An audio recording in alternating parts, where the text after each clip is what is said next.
Well, actually, yesterday, feeling like very bad. Well, I have, um, I forgot. See, I have seizures, and I forgot to take my medicine Sunday morning. So, anyways, so this morning I was like looking around, and I was like saw this about 9/11 fifth plane. I'm like, kind of strange. So watch it, and it blew me away like OMG. So let's go ahead see. Flight 23 was the fifth plane. Four commercial airliners hijacked on 9/11. Nearly 3,000 people perished. But that's not the end of the story. The crew aboard another plane, United Flight 23, believes they were also targeted. There's a good chance that somebody was plotting to try to use our airplane as a weapon of mass destruction. Flight 23 was called back from the runway at JFK. The plane was fully evacuated and locked. People on the ground saw people running in the aircraft. The FBI told the crew that night authorities made a shocking discovery. The first thing they asked me was why the floor hatches were open on the airplane. They had to be opened after everyone had gone off the aircraft. Something was going on there that should not have been going on. The FBI was concerned enough to take the crew to a lineup. The FBI asked us if we could identify any of the people that were behind the window. There's very little doubt in my mind that United 23 was the fifth airplane. Flight 23 was the fifth plane. So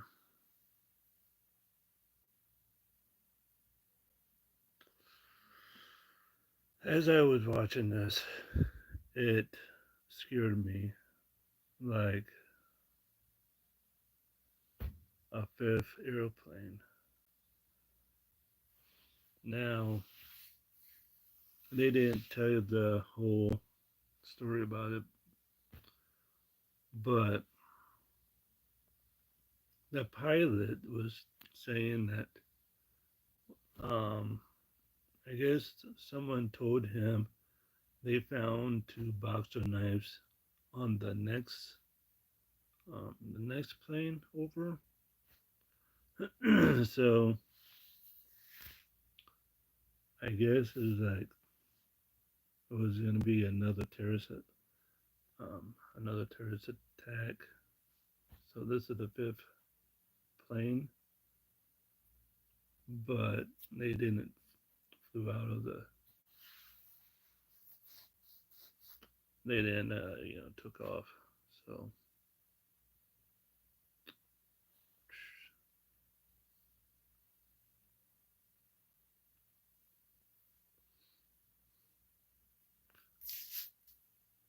Why is there absolutely no trace of the wings outside? In fact, why are there no pieces of the aircraft at all? Not one seat cushion, engine, vertical stabilizer, nothing. 100 tons of titanium, steel. oh, this one, no plane. This one is about plane crash into Pentagon, both World Trade Centers. And aluminum, gone. The only pieces of debris on the front lawn of the Pentagon were light enough to have been carried by hand, and employees from the Pentagon were seen carrying away a large box shrouded in a blue tarp. What was in that box? Why weren't we allowed to see it? But don't take my word for it. Listen to CNN's Jamie McIntyre as he reports live from the Pentagon. You know, it might have appeared that way, but from my close-up inspection, there's no evidence of a plane having crashed anywhere near the Pentagon.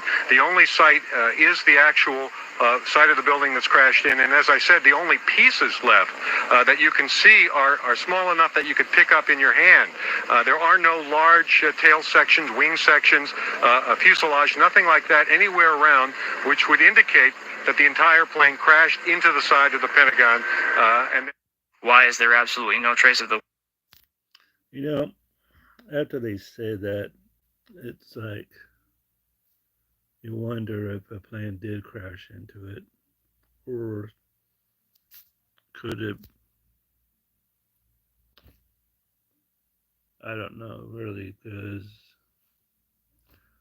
But you know, the only question I do got is like, if these terrorists is like a FBI wanted person, right? And they go on these airplanes and they have cameras all over the place, right? So I'm just like thinking like, how many times the terrorists got on the airplane? Is it 2 times or 3 times? I mean, if it's like more, are we not even looking who's going on the airplane? Or maybe their names change? I don't know. Questions you're not allowed to ask. Why did the owner of the World Trade Center get maximum insurance against terrorist attacks 6 weeks prior to September 11th? Why did the owner have breakfast in the towers every morning except for September 11th? The day before September 11th, Rumsfeld gave a press conference where he talked about trillions of dollars missing. Our financial systems are decades old. According to some estimates, we cannot track $2.3 trillion in transactions. Why was CNN already there before the attacks with a camera crew ready to film? Why was there an unidentified group of short cells purchased against airlines? You know, I just noticed when he said why Channel 9 News was there. That was another thing I saw. There were like a camera person and a fire department and other ones. But you have to realize this was New York, so it's a big city, I think. I've never been in New York, so yeah, I don't know. Companies right before the attacks.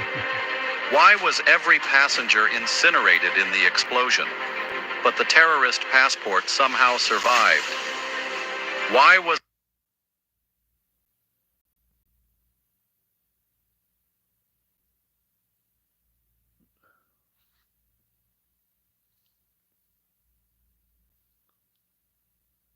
How is that impossible?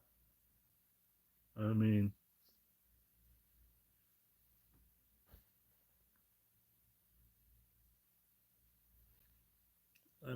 if the people were on the plane and just died, and you think everything would have gone.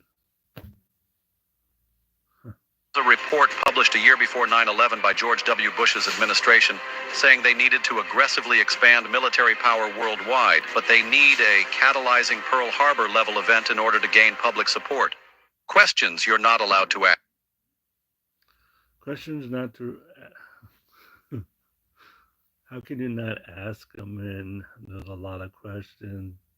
It's like, why did the guy eat there all the time, but just not eat there that day? Well, I can help you on that one, because in the history, they did say that there was going to be a terrorist attack on September, but they just don't know when. Now, that's what I seen on TV. Why is TMZ breaking 9/11 news in 2025? This week, the tabloid site claims they have obtained footage of a fifth plane tied to the September 11th attacks. Not a rehash, not a theory, a never-before-seen flight grounded at JFK before takeoff, with a crew allegedly briefed for a hijacking. According to their sources, the flight crew was pulled last minute. The plane never left. But here's where it gets strange. Why was the flight manifest classified for over 2 decades? Why did NORAD run drills that same day, including hijacked planes? Why does this story drop now, as public trust in institutions hits rock bottom and declassified files still leave gaping holes in the official story? They've conditioned us to roll our eyes when tabloids break real news. But ask yourself, how did TMZ get footage the government never released? Is this damage control, a controlled leak, or something slipping through the cracks of a collapsing narrative? If there really was a fifth plane, how many more were there that we never heard about? If you're awake, you already know what to do. Hit the link in our bio. Yeah, that's a good question. How many were there? Because if there was already 4, and then we already found out there's only 5, so now we gotta ask how many were there.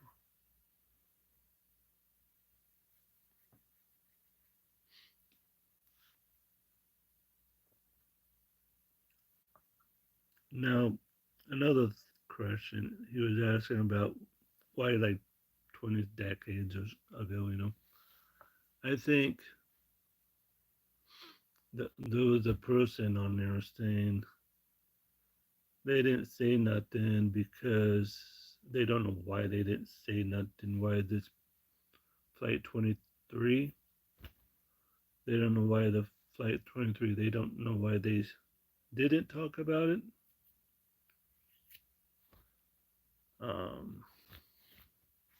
Because the answers were all there. 4 people got on the plane, acting pretty strange. Another person, he was sweating, and it was like 8:30 or something, and she was like saying the air conditioning was on, so why was he sweating? And the other 4, there was a child and 2 guys and another person, supposed to be a woman because they were all black,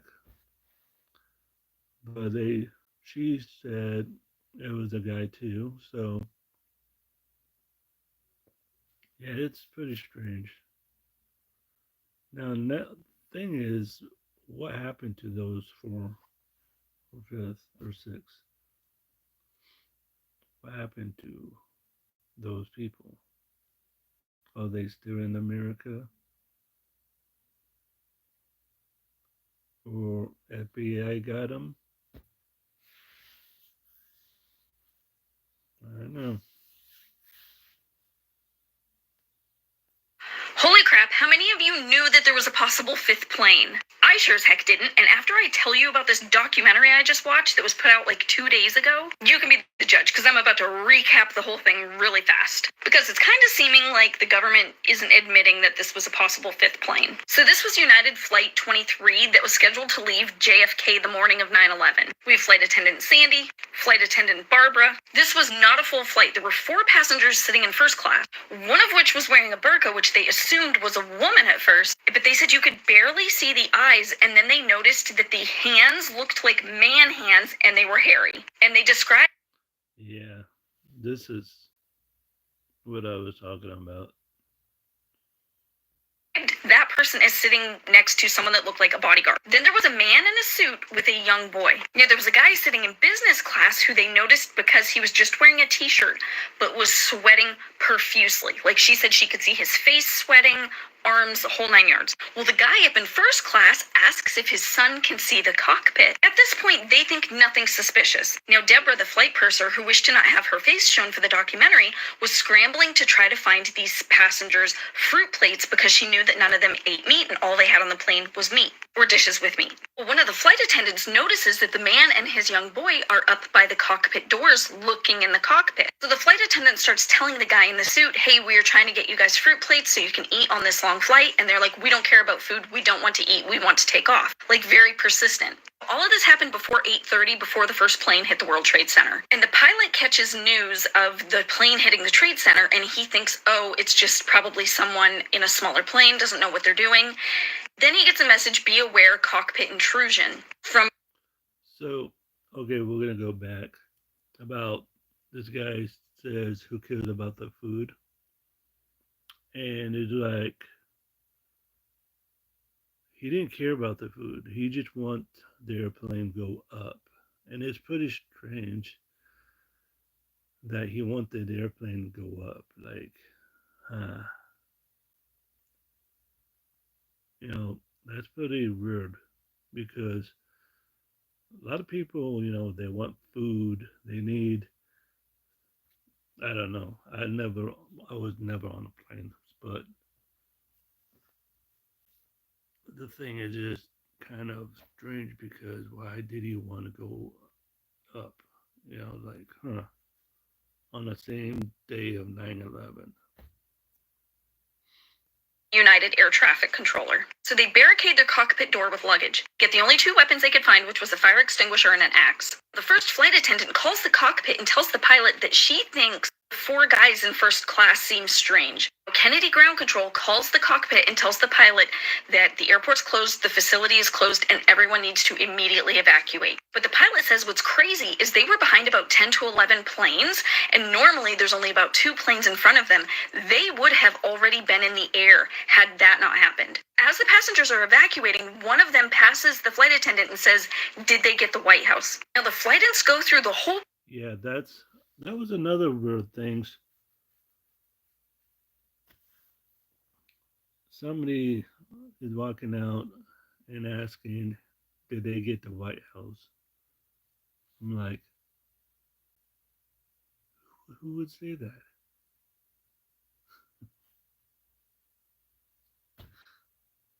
Did they get the White House?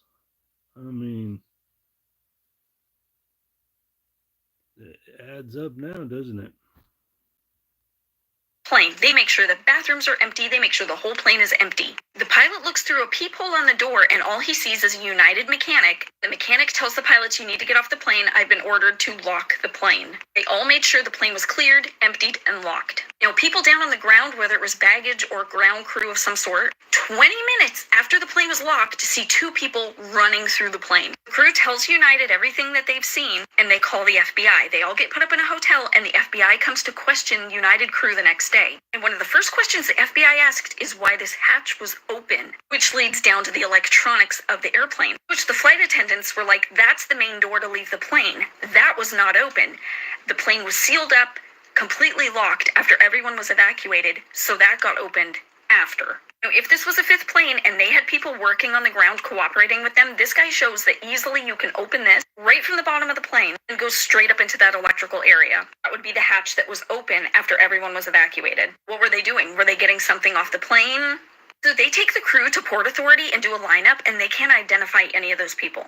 On an airplane next to United Flight 23, the tail number with 1 digit off, they found 2 box cutters in the back pocket of the plane with 1 tail number off. So the pilot kind of assumes that if someone was cooperating from the ground, they told them the wrong plane. He emphasizes that people doing food delivery, cleaning the planes, it's not hard for people to get on the planes and plant box cutters. So they heard the FBI had 7 passengers on their radar, but then no one ever heard any more about it. For the documentary, they even filed a Freedom of Information request to which they got no reply. United 23 is not mentioned in any of the official reports, and Bob Kerrey, part of the September 11th Commission, didn't identify the possibility of a 5th plane. Do you guys think this was possibly a 5th plane? Holy crap, how many of you knew? So, like I was telling you, she told the whole thing about it. Yeah. And yeah, do like progress, like think about everything, like wow, that took a lot, and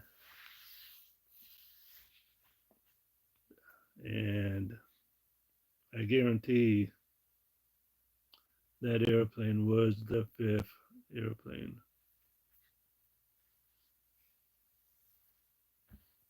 Now I'm gonna have to tell my friend about this, and he's not gonna believe me, but I'm just gonna have to say, well, you're gonna have to come over. I'm gonna have to watch the video then.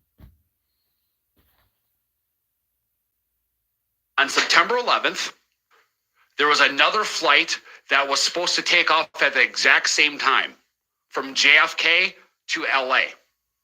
The reason why it didn't take off at the same time was because that day, the wait on the tarmac, ports of 9/11 happened, and they decided to bring all the planes back and ground all the flights.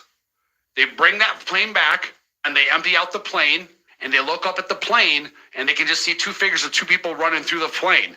They go and check out the plane and the hatch door from where the pilot flies down to the tarmac was opened up. In the first class section, there were two seats that had box cutters that were planted in the seats. That plane was supposed to take off at the exact same time. How come none of Actually, he kind of got that wrong. The box cutter knife was on a different plane. Now, why were two guys on Flight 23? Were they trying to get the box cutter knives? I have a feeling that's what they were doing. And when they realized it wasn't there, what else could they do? Like, who were these two? Or, I don't know if they're two or one, but yeah, just who were these four? Who were these two? Who were these people? I mean, we know who these people were. Question is, where are they? How could anyone fly a 60-ton, 125-foot wide, 44-foot tall plane through this obstacle course? The aircraft, before striking the Pentagon, reportedly executed a 270-degree downward spiral. And yet Hani Hanjour was known as a terrible pilot who could not safely fly even a small plane.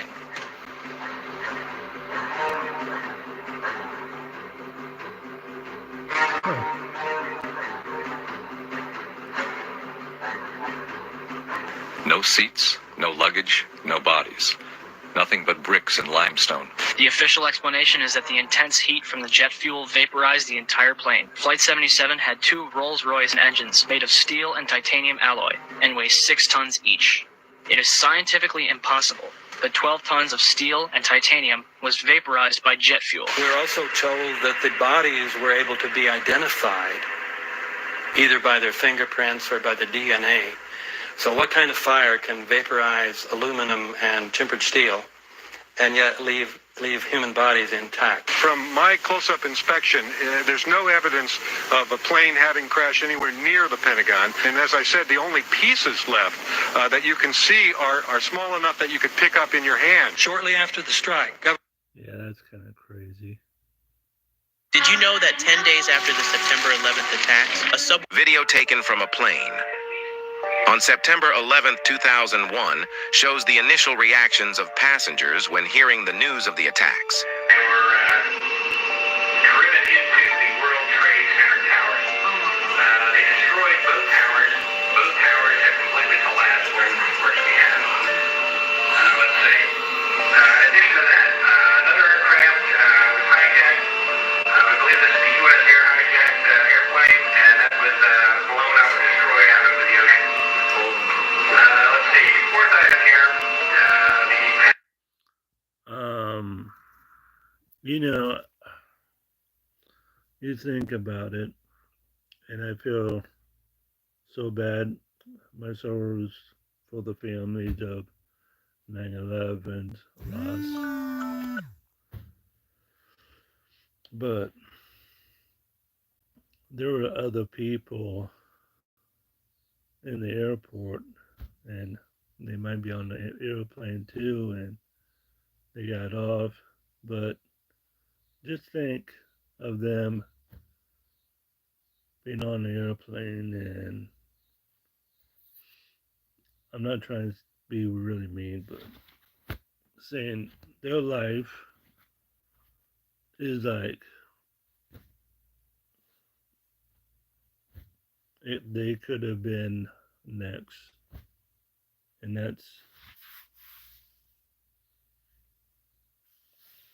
and I don't know. With a helicopter loaded with explosives, and no damage estimates right now.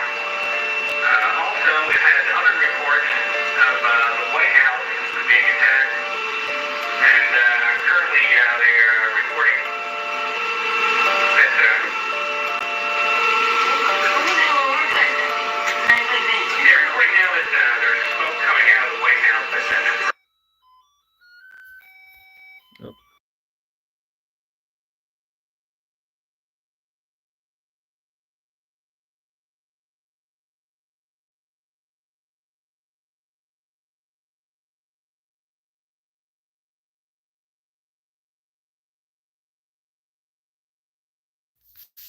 All right. Sorry about that. My clock went off, so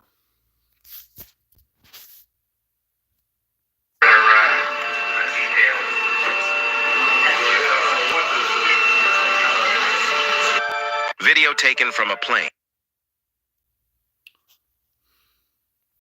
I was watching on Facebook. There was a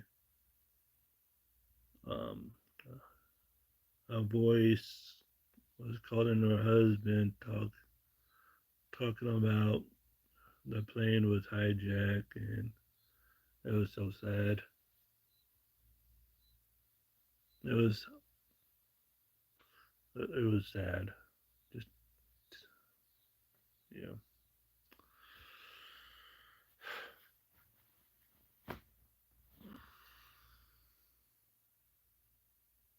You won't believe this crazy discovery about Who bought the World Trade?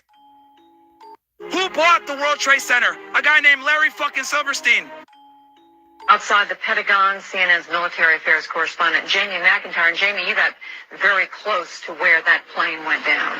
That's right, Judy. A while ago, I walked right up to next to the building. Firefighters were still trying to put out the blaze. The fire, by the way, is still burning in some parts of the Pentagon. And I took a look at the huge gaping hole that's in the sideway. But from my close-up inspection, there's no evidence of a plane having crashed anywhere near the. So look down. You can look straight down. Ooh, I'm not gonna. Wow, bad. Cool. Right there. Do you think you'd faint before you hit the bottom of yourself? That's really good. Do you know what's weird for I me? don't think you would survive it before you hit. Yeah, you'd body goes into shock, you think? No, I don't think you would. You think the whole way you go? Falling that fast? Yeah. I know. This is like skydiving. Right. Yeah, but skydiving, your parachute comes up. Yeah, but you can velocity before your parachute comes out. The other side where the bar is, it's pretty cool because that's where the Nicky? Statue of Liberty is. Very good. Today. Is she? That's when she said parachute. I just thought of this. Maybe buildings like that need parachute just in case if there was another terrorist attack or another fire, and it can happen. And if you're above and you need to get out, now don't get me wrong, I mean, I don't know nothing about fires, but can you jump and try get out and out of harm's way? I don't know, but that's one way to do it, I guess. Yes, more. Get ready. Yes, light. Get ready. It hits me as I'm standing there next to the president to the left that the president's the only one that doesn't know the second plane has hit the building. I had to deliver a message that the president didn't expect to hear and was almost unbelievable.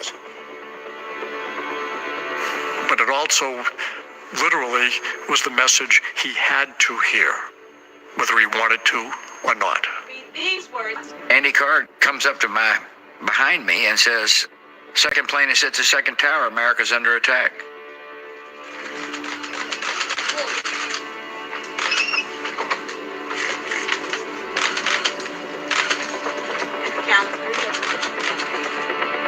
And I'm watching a child read.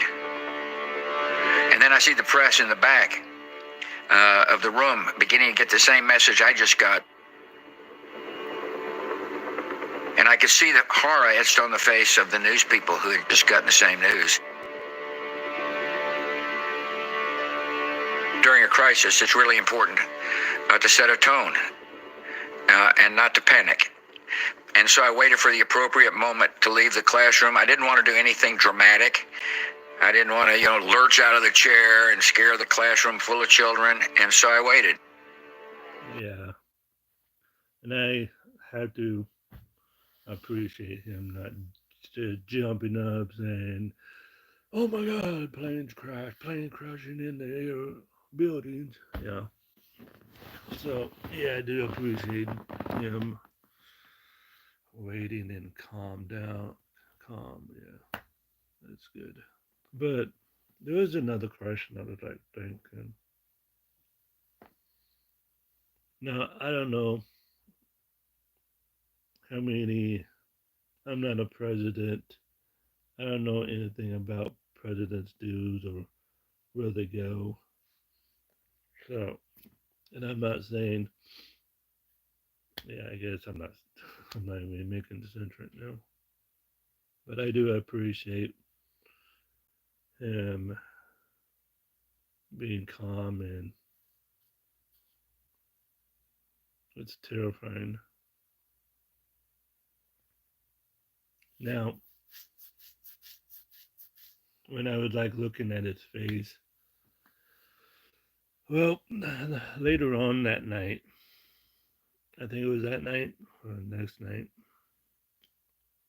I had a newspaper, and my ex-girlfriend, she took this picture of me and my friend, and it is one of the saddest and creepy, not creepy, but just a look on my face and the look on my friend's face is like shock, sadness, can't believe it.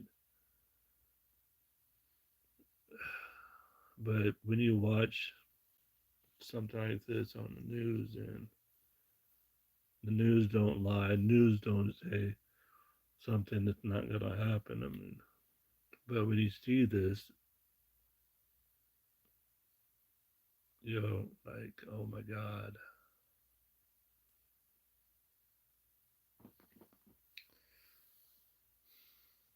Where were you on September 11th?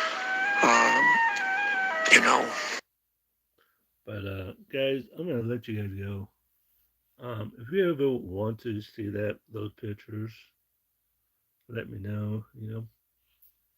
Or I could do another 9/11, and I could do that way and show you guys the pictures. But right now, I'm gonna let you guys go because I have to eat. So I love you all.